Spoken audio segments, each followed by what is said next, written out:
ونعوذ بالله من شرور انفسنا ومن سيئات اعمالنا من يهده الله فلا مضل له ومن يضلل فلا هادي له واشهد ان لا اله الا الله وحده لا شريك له واشهد ان محمدا عبده ورسوله ارسله بالحق بشيرا ونذيرا اما بعد فان خير الحديث كتاب الله وخير الهدي هدي محمد صلى الله تعالى عليه وسلم وشر الأمور محدثاتها وكل محدثة بدعة وكل بدعة ضلالة وكل ضلالة في النار. فأعوذ بالله السميع العليم من الشيطان الرجيم. بسم الله الرحمن الرحيم. يا أيها الذين آمنوا اتقوا الله حق تقاته ولا تموتن إلا وأنتم مسلمون. يا أيها الناس اتقوا ربكم الذي خلقكم من نفس واحدة وخلق منها زوجها وبث منهما رجالا كثيرا ونساء واتقوا الله الذي تساءلون به والأرحام إن الله كان عليكم رقيبا. يا أيها الذين آمنوا اتقوا الله وقولوا قولا سديدا يصلح لكم أعمالكم ويغفر لكم ذنوبكم ومن يطع الله ورسوله فقد فاز فوزا عظيما.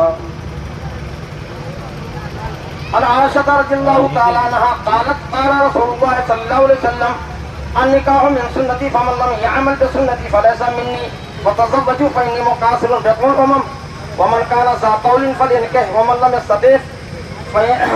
يستطع فعليه بالصيام فإن الصوم له وجاء رواه ابن ماجه. عن عبد الله بن مسعود رضي الله تعالى عنه قال قال رسول الله صلى الله عليه وسلم يا معشر الشباب من استطاع منكم الباء فليتزوج فإنه غض للبصر وأحسن للفرج ومن لم يستطع فعليه بالصوم فإنه له وجاء متفق عليه. عن أبي هريرة رضي الله تعالى عنه تنكح المرأة لأربع لمالها ولحسبها ولجمالها ولدينها فاظفر بذات الدين طالبا بذاك متفق عليه. عن عائشة رضي الله تعالى عنها قالت قال رسول الله صلى الله عليه وسلم إن عادم النكاح بركة أيسره مؤونة رواه البيهقي بشعب الإيمان. اسلامی بھائیوں اور دوستوں بزرگوں، قرآن مقدس کی 3 آیتیں پڑھی گئی. ان آیات کے اندر تقویٰ کی بات کی گئی کہ اللہ سے ڈریے، اپنے دل میں خوف خدا رکھیے، آپ کے دل میں خدا ترسی ہونا چاہیے، خشیت الہی ہونا چاہیے. دنیا کا کوئی بھی معاملہ ہو، بیع و شرع کا معاملہ ہو، نکاح کا معاملہ ہو، عقد کا معاملہ ہو، اللہ سے ڈر کر کام کیجئے. ایسا کوئی کام نہ کیجئے جس میں غلو ہو، ایسا کوئی کام مت کیجئے جو حد سے تجاوز ہو، ایسا کوئی کام مت کیجئے جو کتاب و سنت کے خلاف ہو. نکاح کے کئی ایک معنی بیان کیے جاتے ہیں. نکاح کا معنی الزم والجمع، نکاح کی تعریف کرتے ہیں کہ نکاح ایک شرعی معاہدے کا نام ہے جسے عزت و آبرو کی حفاظت کے لیے کیا جاتا ہے اور اس سے وطی حلال ہوتی ہے. بلا شبہ نکاح اور شادی ایک مقدس اور پاکیزہ رشتہ ہے جس سے 2 دلوں کو جوڑا جاتا ہے، 2 خاندانوں کو جوڑا جاتا ہے.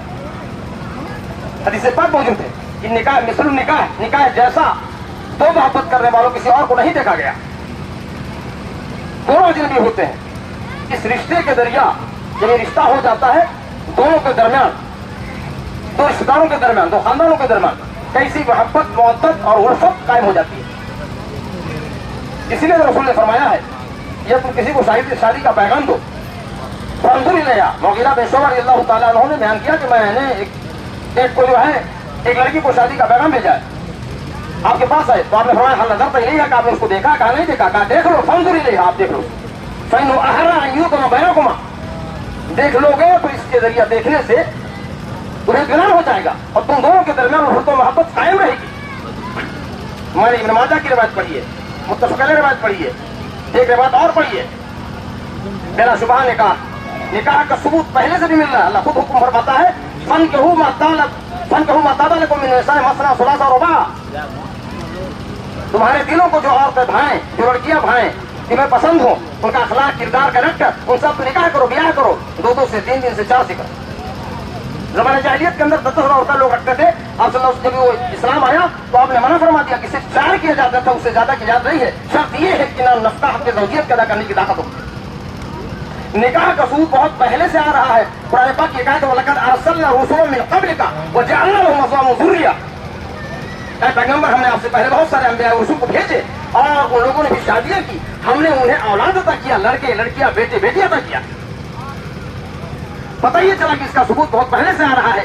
باقاعدہ اللہ کے رسول صلی اللہ علیہ وسلم کی بخاری شریف کی وہ روایت ہے, صحابہ کرام نے اللہ کے رسول کو دیکھا کہ اللہ کے رسول بہت زیادہ اب بھی پرہیزگاری کرتے ہیں, تقویٰ اختیار کرتے ہیں بہت زیادہ, جبکہ آپ کے صغائر و کبائر سب معاف کر دیے گئے ہیں. صحابہ نے جب اس کو دیکھا وہاں آپ کے گھر پہ پہنچے اور پوچھا کہ اللہ کے رسول کا یہ جو ہے کیا معاملہ ہے. کہا وہ تو رات دن ابھی عبادت کیا کرتے ہیں اور بہت زیادہ عبادت کرتے ہیں.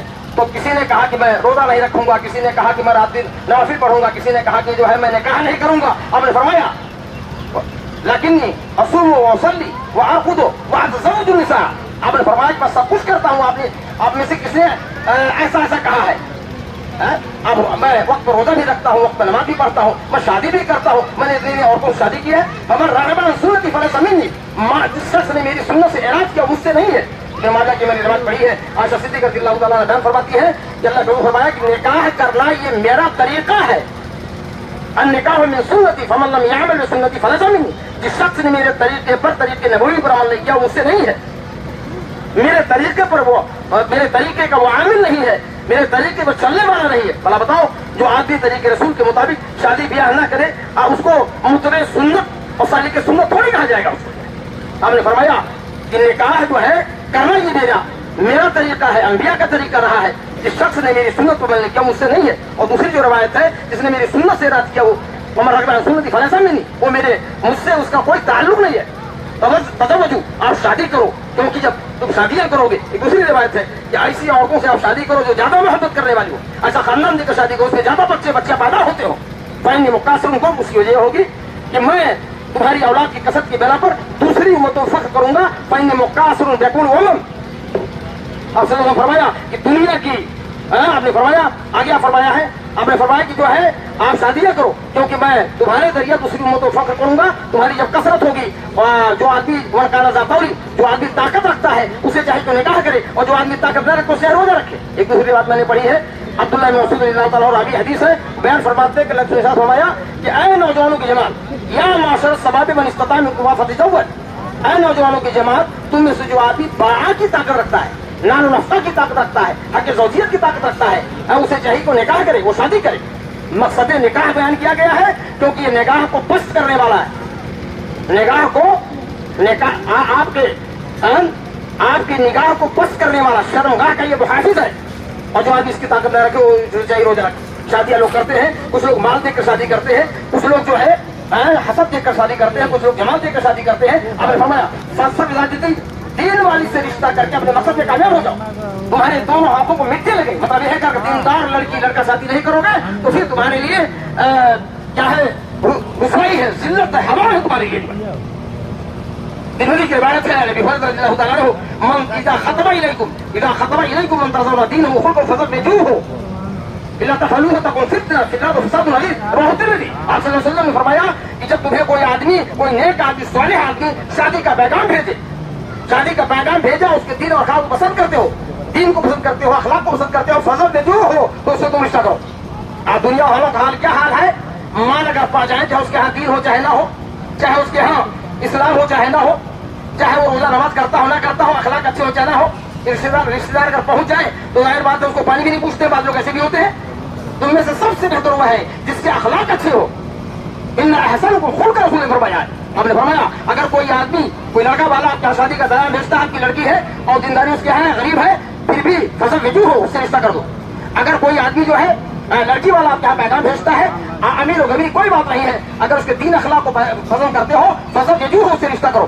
شادی کا معیار اللہ کے رسول نے دین اور اخلاق کو قرار دیا ہے, مال کو قرار نہیں دیا ہے, زبان کو قرار نہیں دیا ہے, اور کسی اور چیز کو قرار نہیں دیا. آپ کے پاس ٹائم نہیں ہے, ورنہ میں ایک واقعہ بیان کرتا, جلیبی رضی اللہ تعالیٰ عنہ کا واقعہ بیان کرتا, جو مدینہ کے اندر تھے اور وہ جو ہے سامنے تھے یا کانے کلو کے تھے, صحابی تھے. آپ صلی اللہ علیہ وسلم نے فرمایا کہ اے جلیبی کیا تم شادی نہیں کرو گے؟ کہا اللہ کے رسول سے شادی کون کرے گا, میں تو غریب آدمی ہوں, محتاج آدمی ہوں, میرا خاندان بھی بہت اونچا نہیں ہے. تو کہا ٹھیک ہے, میں آپ کو کہتا ہوں فلاں جگہ چلے جاؤ, میرا سلام عرض کرو, اور ان سے کہا کہ جو ہے اپنی بیٹی کا رشتہ تمہارے ساتھ کر دے.